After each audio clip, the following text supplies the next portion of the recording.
함께 사도행전 13장 1절에서 12절 말씀 교독했습니다. 바나바와 바울이 안디옥에서 주의 말씀을 가르쳤고 또 그곳에서 믿는 자들이 많이 일어나고 또 그들이 이제 그리스도인이라고 불리기를 시작합니다. 이때부터 본격적으로 이제 이방인 선교가 이루어지게 됩니다. 특별히 안디옥 교회가 이렇게 부흥하고 있을 때 더욱 힘을 얻어서 이제는 다른 교회를 도울 수 있을 정도로 성장하게 됩니다. 특별히 클라우디오 황제 때 예루살렘에 큰 흉년이 들게 됐는데 이때 안디옥 교회가 예루살렘 교회를 돕게 됩니다. 사도행전 11장 29절 30절 보면 제자들이 각각 그 힘대로 유대에 사는 형제들에게 부조를 보내기로 작정하고 이를 실행하여 바나바와 사울의 손으로 장로들에게 보내니라. 안디옥 교회가 이제 그런 일들을 감당하고 있을 때 그 교회 중심에는 이제 바나바가 있었고 오늘 말씀에도 나오는 니게르라고 하는 시므온, 구레네 사람 루기오, 분봉왕 헤롯의 접근생 마나엔 그리고 사울이 있었습니다. 그러니까 안디옥 교회에서 핵심적인 중요한 역할을 하고 있던 5사람입니다. 그 중에 한 사람이 이제 사울이었던 거죠. 근데 이들이 금식을 하면서 기도하고 있을 때였는데, 그럼 금식하며 기도한다는 것은 오직 기도에 힘쓰겠다는 뜻이기도 합니다. 그렇죠? 먹지 아니하고 오직 하나님을 바라고 구하는 거죠. 무언가 간절히 기도하고 있었습니다. 그런데 그들이 그렇게 기도하고 있을 때 하나님께서 성령을 통해서 말씀하셨는데 그것은 바나바와 사울을 따로 세워서 주님이 말씀하시는 것을 하게 하라고 이제 명령하셨던 거죠. 그리고 특별히 이 2사람, 하나님이 택하신 이 바나바와 사울은 안디옥 교회에서도 정말 중요한 일을 하고 있던 상황입니다. 그런데 하나님이 그들을 따로 세우라고 하니까 다시 이제 금식을 하고 기도해서 결국에는 이제 2사람을 이제 파송하게 됩니다. 이것이 이제 바울의 1차 선교여행의 시작이 되는 거죠.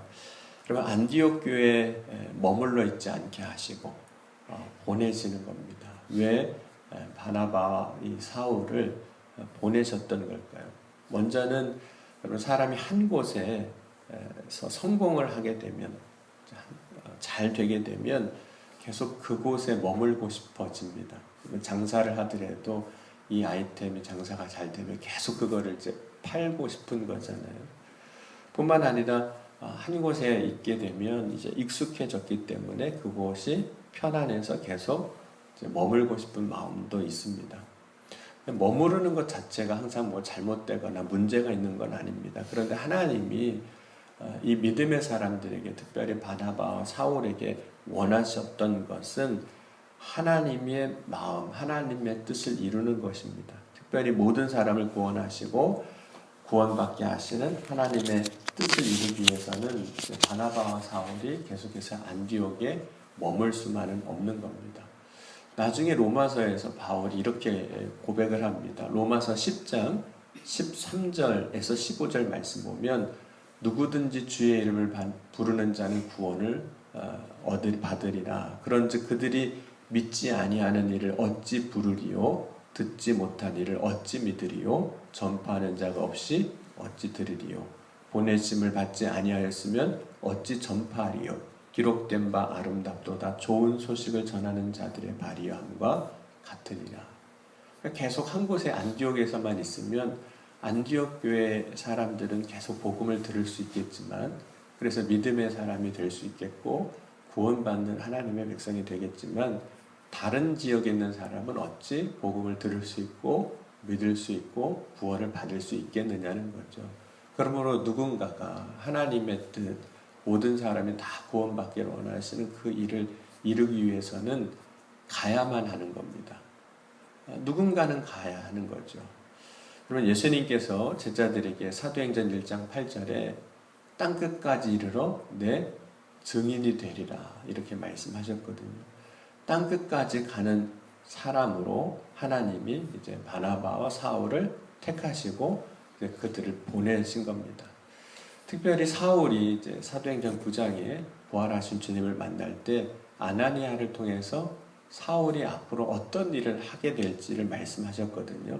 이방인을 위한 나의 택한 그릇이라고 말씀을 하셨습니다. 그러므로 이제 예루살렘과 유대에 머무르지 아니하고 더 이제 멀리 이제 가려면 이제 보냄을 받고 가야만 하는 겁니다. 그 일이 이제 오늘 사도행전 13장에서 시작이 된 겁니다. 그럼 오늘 읽지는 않았는데 우리 46절, 47절 한번 읽어보도록 하겠습니다. 13장입니다. 13장 46절, 47절입니다. 함께 읽겠습니다. 바울과 바나바가 간대히 가되 이르되 하나님의 말씀을 마땅히 먼저 너에게 전하였으되 너희가 그것을 버리고 영생을 얻기에 합당하지 않는 자로 자처하기로 우리가 이방인에게로 향하노라. 주께서 이같이 우리에게 명하시되 내가 너를 이방의 빛으로 삼아 너로 땅끝까지 구원하게 하리라 하셨느니라. 바울이 이제 왜 우리가 여기까지 왔는지 이야기를 하는 거죠. 그럼 안디옥 교회가 이제 성령의 인도하심을 따라서 이제 바나바와 사울을 파송하면서 이제 선교가 시작이 됩니다. 안디옥 교회에 파송을 받은 두 사람이 이제 성령을 보내심을 받아서 이제 배 타고 구구로 섬에 갑니다. 그곳에서 이제 하나님 말씀을 전하게 되는데 이때 이제 마가라고 하는 요한, 그 마가의 바나바의 생질이죠. 그도 함께 갑니다. 그리고 이제 바보라는 지역에까지 구브로 섬을 관통해서 끝에 도착을 하게 되는데 하나님이 말씀하시기를 이제 사울을 이방인의 사도로 쓰시겠다고 하셨는데 특별히 이제 사울이 이제 쓰임 받게 되는 계기가 이제 구브로 섬에서 나타나게 됩니다. 이제 바나바와 사울이 선교를 시작을 할 때 바나바와 사울이라고 이야기를 하다가 이제 오늘 4절로 가보면 그 바나바와 사울이 두 사람이라고 언급이 되고 있습니다. 그러다가 이후에 모든 선교에서는 이제 바나바가 뒤로 가고 바울이 전면에서 선교하는 장면이 이제 오늘 사건이거든요. 그리고 이제 오늘 말씀부터 중간에 보면 사울이 더 이상 사울이라고 불리지 아니하고 이제 바울이라고 불리게 되는 계기가 됩니다.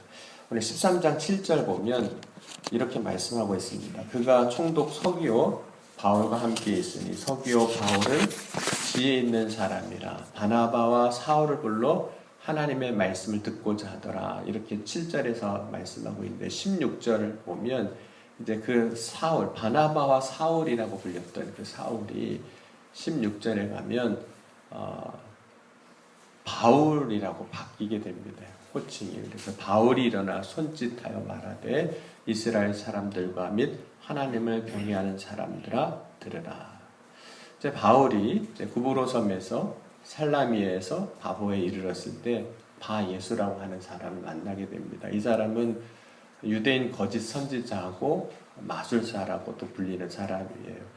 근데 이 사람이 누구와 함께 있었냐면 그 당시에 총독 서기오와 함께 있었는데 이 사람이 어떤 마음이었냐면 바울과 바나바가 혹은 바나바와 사울이 왔다고 하니까 이들을 불러서 하나님의 말씀을 좀 듣고 싶다 이런 마음이 생겨서 부른 겁니다. 그런데 그때 그 엘루마라고도 불리는 이 마술사가 바울과 바나바를 대적해서 총독 서기오가 하나님의 말씀을 듣지 못하도록 방해를 하는 거예요. 말씀 듣지 못하도록. 그러니까 복음을 전하는 일에 복음의 역사가 일어나지 못하도록 방해하는 일이 일어난 겁니다. 이때 바울이 성령이 충만해서 이 사람에게 복음을 듣지 못하게 하는 악행을 행한다고 하면서 책망을 합니다. 그리고 이렇게 선포를 합니다. 보라 이제 주의 손이 내 위에 있으니 내가 맹인이 되어 얼마 동안 해를 보지 못하리라 하고 선포하게 되고 그때 그의 눈에 안개 같은 것이 어둠이 임하여서 보지 못하게 되는 겁니다. 그러니까 하나님의 복음이 전해지는 일을 막았던 이에게 바울을 통해서 하나님이 역사하시는 장면입니다. 이제 이 사건을 계기로 이제 바울이 전면에 이제 선교여행의 중심에 서게 되거든요. 그리고 이 일을 통해서 이제 총독은 복음을 듣고 믿게 됩니다. 그럼 오늘 사건을 통해서 여러 가지를 이야기할 수 있는데 이제 사울이 바울이 되는 거, 바울이 선교에서 전면에 나오는 것도 있지만 복음을 전하는 일에 영적인 전쟁이 항상 있겠구나 하는 것을 보는 겁니다. 여러분, 영혼을 구원하는 일은 복 있는 일이고 잘하는 일입니다. 좋은 일, 선한 일을 하는 거예요. 그런데 그 선한 일 가운데 그 일이 이루어지지 못하도록 대적하는 일도 동시에 같이 일어나고 있다는 겁니다. 그러면 여러분, 복음을 전하다가 어려움을 만나면 어떻게 해야 될까요? 어렵네, 안 되겠네, 그리고 그냥 그만두는 것이 아니라, 그 앞에서 멈추는 것이 아니라 담대하게 전해야 됩니다. 막힘 없이 전해야 되는 거죠. 그리고 하나님께서 그 복음이 전해지게 하기 위해서 복음을 전한 자에게 능력을 더하시는 겁니다. 복음이 막히지 않도록 역사하시는 거죠. 그럼 복음을 전하는 자가 그 일을 감당하게 하시려고 능력을 더하시는 겁니다. 그러니까 능력이 있어서 복음을 전하는 게 아니라, 복음을 전할 때 하나님께서 능력을 더하여 주시는 거죠. 능력이 있어서 설교를 하는 게 아니라 말씀을 전할 때 감당하도록 능력을 더하여 주시는 겁니다. 그럼 우리의 믿음의 역사가 다 똑같습니다. 그런데 우리는 이제 반대로 반응할 때가 참 많거든요.